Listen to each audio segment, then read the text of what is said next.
Hi everyone, welcome to Srilakshmi designers. Elbow hands measurements అండి ఇవి. Length వచ్చేసి మనకి 10 ఇంచెస్, లూజ్ వచ్చేసి 11 ఇంచెస్. ఇట్లా ఫస్ట్ ఒక బాక్స్లో గీసుకోవాలి. తర్వాత ఇది మార్జిన్ కోసం 1 ఇంచ్ యాడ్ చేసుకున్నాం. హ్యాండ్ కింద డౌన్ వచ్చేసి మనకి 3.5 ఇంచెస్. ఆ 3.5 ఇంచెస్ హ్యాండ్ డౌన్ అనమాట. ఇక్కడ నుంచి 3.5కి ఒక మార్క్ వేసుకోవాలి.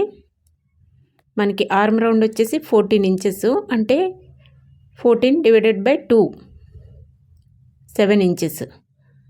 ఇక్కడ నుంచి 1 ఇంచ్ స్ట్రైట్గా ఉండి అక్కడి నుంచి ఇలా డౌన్ చేసుకోవాలి.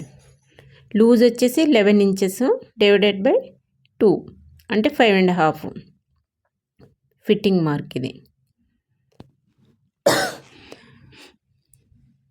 టైలరింగ్ క్లాసెస్ అయితే అవైలబుల్ ఉన్నాయండి. స్క్రీన్ పైన ఉన్న నెంబర్కి కాంటాక్ట్ చేయండి. ఎవరైనా నేర్చుకోవాలి అనుకుంటే మన అడ్రస్ వచ్చేసి Begumpet, Brahmanwadi, street number 6, Hanuman temple opposite. ఇట్లా 2 ఇంచెస్ మనం మార్జిన్ పెట్టుకున్న తర్వాత ఫ్రంట్ పార్ట్కి డౌన్ తీస్తాం కదా, డౌన్ కూడా ఇక్కడే తీసుకోవాలి. లైక్ చేయండి, షేర్ చేయండి, సబ్స్క్రైబ్ చేసుకోండి. Thank you.